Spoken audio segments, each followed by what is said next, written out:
안녕하세요. 고등학교 다니는 애들 둘을 키우고 있는 50대 여자입니다.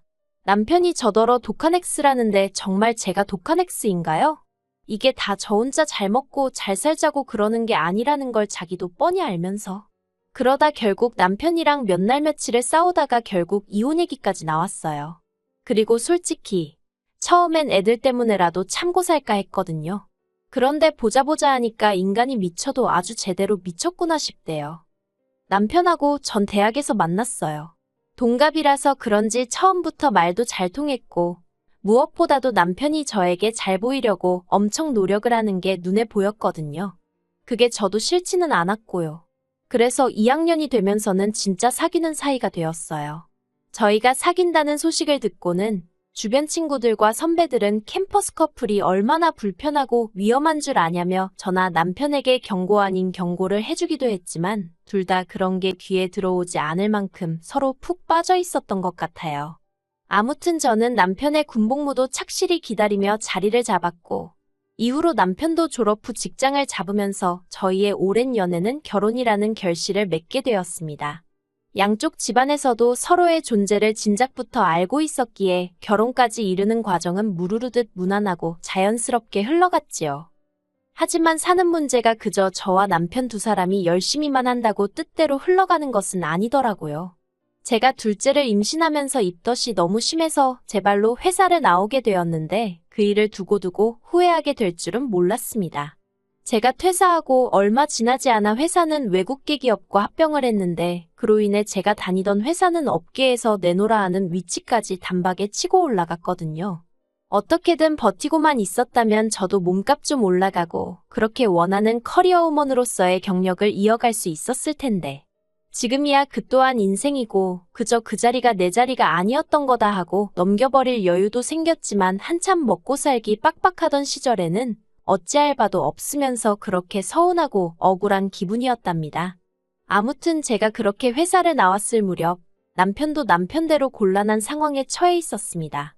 남편은 특정 종교와 관련된 신문사를 다니고 있었는데 아무래도 구독자들의 후원으로 이어지다 보니 나라 경제가 안 좋아지면서 후원도 많이 끊어지게 되었거든요.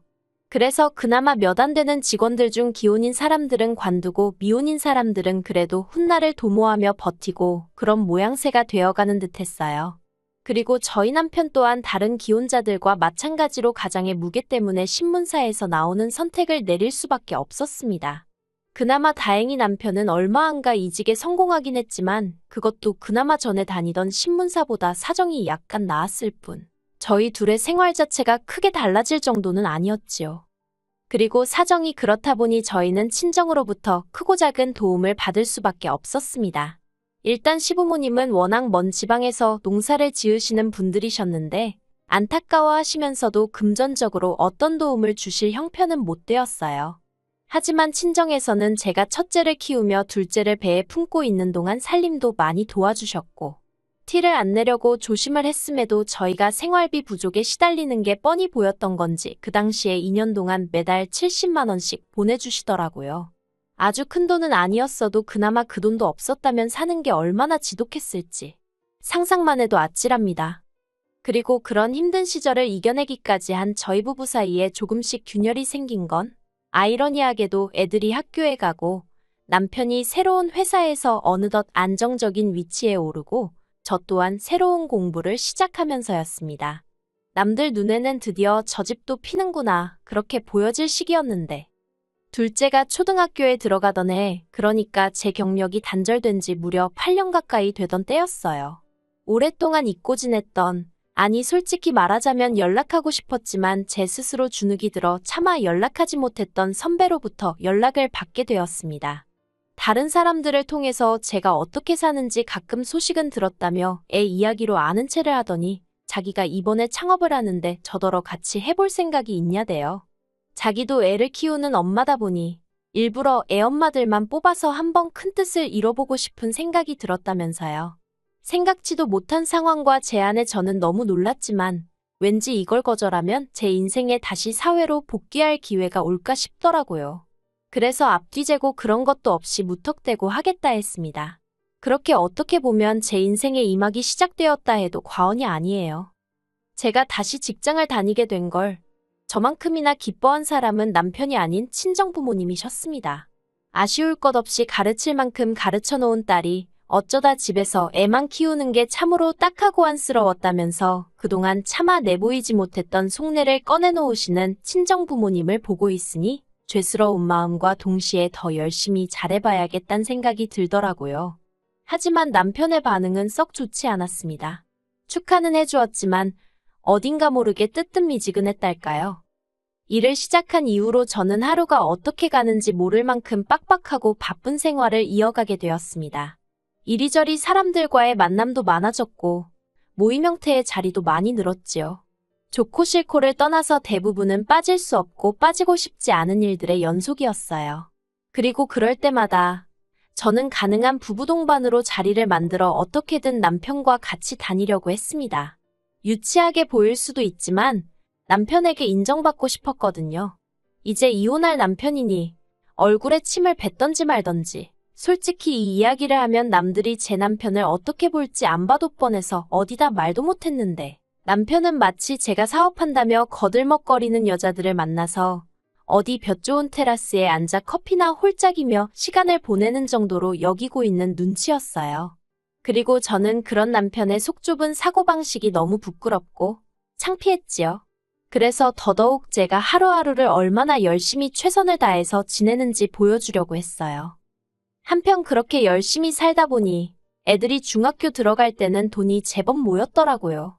저는 통장을 7개로 쪼개서 적금을 들어가며 재산을 불리는 재미에 흠뻑 취해 있었습니다. 이 통장으론 첫째, 둘째 유학도 보내고 이 통장으론 몇 년 뒤에 차도 새로 바꾸고 이 통장으론 남편하고 유럽 여행도 가보고 이루어질지 어쩔지도 모르는 목표들을 세우고 하루하루 정말 악착같이 살았답니다. 그런데 그런 와중에 버는 놈 따로 있고 쓰는 놈 따로 있다더니 신우가 도와달라며 연락을 해왔네요. 남편하고 나이 차이가 제법 나는 신우는 결혼한 지 4년 차였어요. 저하고의 관계는 좋을 것도 나쁠 것도 없이 적당한 거리를 유지하는 정도였고요. 그런데 회사 생활로 스트레스가 심해서 아이가 생기지 않는다며 이참에 회사를 그만두고 카페를 차리기로 했다는 소식을 전하더군요. 그리고 그때만 하더라도 어린애도 아니고 얼마나 고심하고 내린 결정일까 싶어서 응원한다 했습니다. 그런데 이후로 신우가 남편을 통해서 혹시 돈을 좀 빌려줄 수 있겠냐고 물어왔어요. 카페를 창업하려면 못해도 6천은 있어야 할 것 같은데 그중 3천을 저희에게 빌리려고 하더라고요. 나머지는 자기들이 모아둔 돈과 시부모님께 손을 벌리기로 했다면서요. 당연히 내키지 않았고 솔직히 말하자면 싫었어요. 이유를 떠나서 저도 허리띠 졸라가며 죽기 살기로 모은 돈인데 언젠가 돌려받을 돈이라곤 해도 그냥 제 손을 떠나는 자체가 싫었습니다. 그런데 남편이 어떻게든 살아보려고 하는 사람한테 너무한 거 아니냐? 인정이 있네 없네? 하루가 멀다 하고 사람 피를 말리려고 작정이라도 한 건지 닥달을 해대니 급기야는 애들도 저희가 돈 때문에 싸우는 걸 알아채더라고요. 그래서 어쩔 수 없이 빌려주게 되었어요. 통장 7개 중 2개를 깨서요. 그리고 이후로 제가 이자 한 푼을 받은 것도 아니고 행여나 돈 빌려주고 생색낸다, 치사하다 그딴 소리나 들을까 싶어서 한마디 말도 안 하고 기다렸습니다. 빌려갈 때 3년 안에 갚겠다고 호언장담을 했기에 그 말만 믿고 기다린 거예요. 그런데 솔직히 장사하는 거 딱 반년 지켜보니까 그때부터 이미 불안불안한 마음이 들었습니다. 왜냐하면 카페를 한다고 해서 저는 그래도 나름대로 하다못해 바리스타 자격증이라도 하나 따놨을 줄 알았는데 원두에 대해서 아무것도 모르고 그냥 어디서 대량으로 떼다가 쓰고 과일도 대형마트에서 대충 사다 쓰고 손님이 안 오니 회전율이 떨어지고 그러니 커피며 케이크며 뭐 하나 신선한 게 없고 한마디로 악순환이었어요. 그래서 결국 단골이래 봤자 지인 장사 좀 하다가 3년 만에 준다는 돈도 안 주더라고요. 결국 참다 못한 제가 언젠가 딱 한 번 돈은 언제 줄 거냐고 물었는데 없는데 어떻게 주냐면서 오히려 적반하장으로 나오더라니까요. 그러다 결국 작년에 가게 접기로 했다는 소식을 들었습니다. 그리고 전후 이때가 아니면 절대로 못 받겠다 싶어서 신우에게 보증금 나오면 그 돈으로 제 돈 3천만 원 달라고 했지요.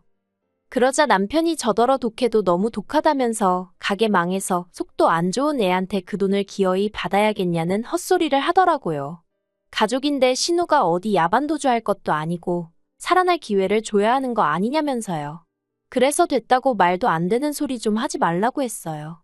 빌려주기 싫다는 거 당신이 하도 고집을 피워서 빌려주긴 했지만 내가 내 돈 빌려주고 그거 못 돌려받을까봐 얼마나 많은 날들을 밤잠도 제대로 못 이룬지 알기나 하냐고.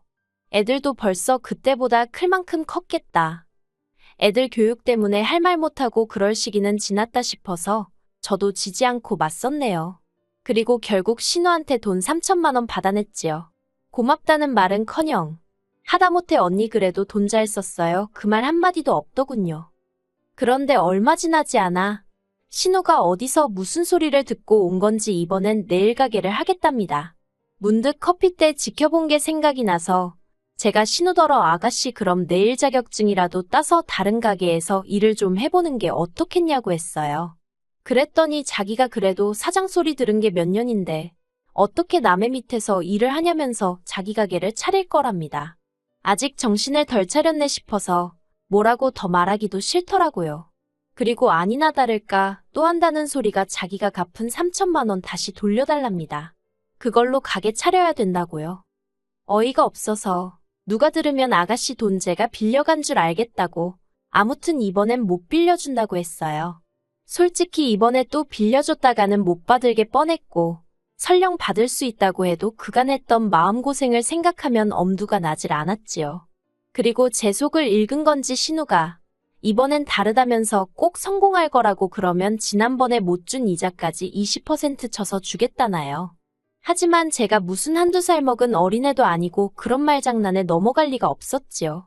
정말 미안한데 이제 애들도 곧 대학에 갈 나이고 그래서 안 된다고 딱 잘랐습니다. 그랬더니 신우가 저희 남편에게 뭐라고 이야기를 한 건지 남편이 쌩난리를 치더라고요. 저더러 너는 사업한답시고 하루가 멀다 하고 사람들 만나 희희낙낙하면서 왜 자기 동생한테는 남의 밑에서 일을 하라는 둥, 자격증이니 뭐니 따라는 둥 잔소리를 하냐는 거예요. 어이가 없어서 신우가 하겠다는 일이 자격증이 필요하니까 따는 게 좋겠다고 한마디 한 게 그렇게 욕먹을 짓이냐 했습니다. 그리고 내가 일하는 분야도 자격증이 필요하고 나도 다 땄다고 근데 당신이 관심이 없어서 모르는 거라고 쏘아붙이기도 했지요. 실제로 애들하고 남편 다 자는 새벽이면 공부하고 연구하고 그러느라 하루에 3-4시간도 못 잔 날이 수두룩이었는데 말이에요. 남편은 돈은 너만 벌었냐면서 자기도 벌어왔으니 신우에게 3천만 원 정도 빌려주는 건 저 혼자 결정할 일이 아니라고 계속해서 돈을 내놓으라고 절 닥달했습니다. 하지만 20년 가까운 결혼 생활 동안 남편과 제가 벌어온 돈을 놓고 비교하자면 제 스스로 호구 인증하는 것 같아서 말하기가 참으로 망설이집니다만 3대7 정도 될 거예요.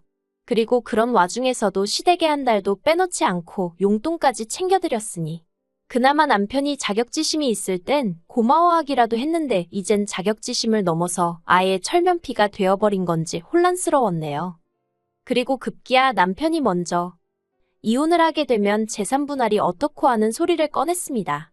애들도 있고 그래서 저도 몇 번이나 욱하고 이혼 소리가 나올 뻔한 걸 누르고 또 누르고 있었는데 남편이 먼저 그 소리를 꺼내다니 기도 안 차더군요. 그래서 저도 그래 그 이혼 하자고 했습니다. 해서 당신 목 가져간 다음에 그 돈으로 신우한테 가게를 차려주던지 집을 사주던지 하고 싶은 대로 하라고 했지요. 그랬더니 남편도 그럴 거라면서 재산 분할해서 땅 사가지고 집 짓고 인간답게 살아보겠다나요. 저 때문에 갖고 싶은 것도 한번 제대로 못 사보고 외제차 한번 못 끌어봤다는 헛소리를 해대면서 말이에요. 어이가 없어서. 그리고 결론부터 이야기하자면 재산 분할에서 제가 재산기여도 85%를 인정받아 대부분의 재산은 제가 차지하게 되었습니다. 세세하게 나열할 순 없지만 시작부터 친정에서 준 도움부터 시작해서 제 현재 수입까지 비춰봤을 때 남편이랑 50대 50은 처음부터 가당치도 않았다고 생각해요. 남편은 결과를 인정할 수 없다, 받아들일 수 없다며 악을 썼고 저더러 끝까지 싸워보자 했지만 당장 신우가 지 오빠가 이혼을 하든 말든 빨리 돈 달라고 난리지 변호사 비용도 장난이 아니지 그러니까 더는 덤벼들지 못하더라고요. 그래서 결국 며칠 전 저희는 완전히 남남이 되었어요. 그런데 웃긴 건 남편은 아직 자기에게 무슨 기회가 남았다고 생각하는 눈치입니다. 법적으로 이혼만 했을 뿐 애들도 있으니 친구처럼 살면 되는 거 아니겠냐는 헛소리를 하면서 지발로 나갈 땐 언제고 다시 집으로 기어들어올 생각을 하더라니까요. 물론 비밀번호는 애저녁에 바꿨고 곧 이사할 생각이에요. 애들도 이미 클 만큼 커서 뭐 지 아빠를 미워하고 그런 건 아니지만 부부가 살다가 안 맞으면 이혼도 할 수 있는 거고 그게 저희라서 좀 아쉽지만 어쩌겠냐는 시기더라고요. 여담이지만 요즘 애들이 쿨하다더니 저희 애들도 그런 건지.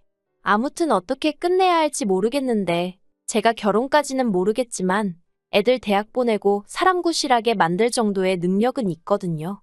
제 노후도 그럭저럭 자신 있고요. 그래서 제 자신에 대해서는 별 걱정도 없고 한편으론 솔직히 후련한 마음도 듭니다.